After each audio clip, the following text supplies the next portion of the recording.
श्री सद्गुरू ब्रह्मचैतन्य गोंदवलेकर महाराज यांचे 29 जानेवारीचे प्रवचन. नामात दृढभाव कसा येईल? नामात प्रेम नामानेच येणार. हे प्रेम यायला विषयावरचे प्रेम कमी करायला पाहिजे. दृढ निष्ठा पाहिजे. नामच तारील, नामच सर्व काही करील असा दृढ भाव पाहिजे. तो भाव ठेवून व्यवहारातले प्रयत्न चालू ठेवावे. पण यश देणारा परमात्मा असा भाव पाहिजे. वैद्याकडचे औषध आपण गड्याकडून आणवतो, पण गुण गड्याने दिला असे नाही म्हणत. याच्याही पुढे जाऊन वैद्याच्या औषधाने आलेला गुण परमात्म्यानेच दिला असे का मानित नाही?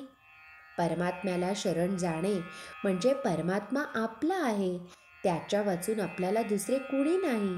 आपण काही करीत नसून सर्व तोच आपल्या हिताकरिता करतो आहे असा दृढ विश्वास ठेवणे. आपण आपल्या बायको मुलांवर प्रेम करतो कारण त्यांना आपले म्हटले म्हणून. म्हणजे प्रेम हे आपलेपणात आहे. मग परमात्म्याला आपले म्हटले म्हणजे सहजच त्याच्यावरती प्रेम बसणार नाही का? दुसरे असे की भगवंत हा आपला जिवलग सखा आहे, तो सर्व काही आपल्या हिताकरिताच करतो आहे असा विश्वास धरल्यावर काळजीला तरी जागा कुठे उरली? आपली देहबुद्धी नाहीशी होण्यातच आपले हित आहे. परमात्म्याच्या ठिकाणी आपलेपणा उत्पन्न व्हायला त्याच्या नामाशी पुष्कळ सहवास पाहिजे. सिद्धीच्या चमत्काराच्या पाठीस लागू नये. ती आपल्या मार्गात विघ्ने आहेत. उलट त्यांनी आपल्या पाठीस लागले पाहिजे. एखाद्याला साप चावत नाही, पण त्यात विशेष ते काय आहे? सापात काय किंवा कशातही काय, भगवत भाव आपलेपणा पाहता यावा.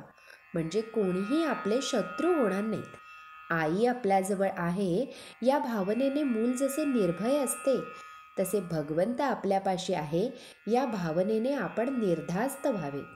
आपल्याला ज्या गावाला जायचे आहे त्या गावाची गाडी आली की नाही एवढे पाहावे. गाडीत कोण भेटतो याला फारसे महत्त्व नाही. समजा गाडीत आपल्याला कोणीच भेटले नाही तर आपण स्वस्थ झोप घेत आपल्या गावी जातो. त्याप्रमाणे आपण आपले साधन करावे. सृष्टीची तत्वे किती आहेत वगैरेच्या भानगडीत पडू नये. त्याचा निकाल कधीच लागायचा नाही.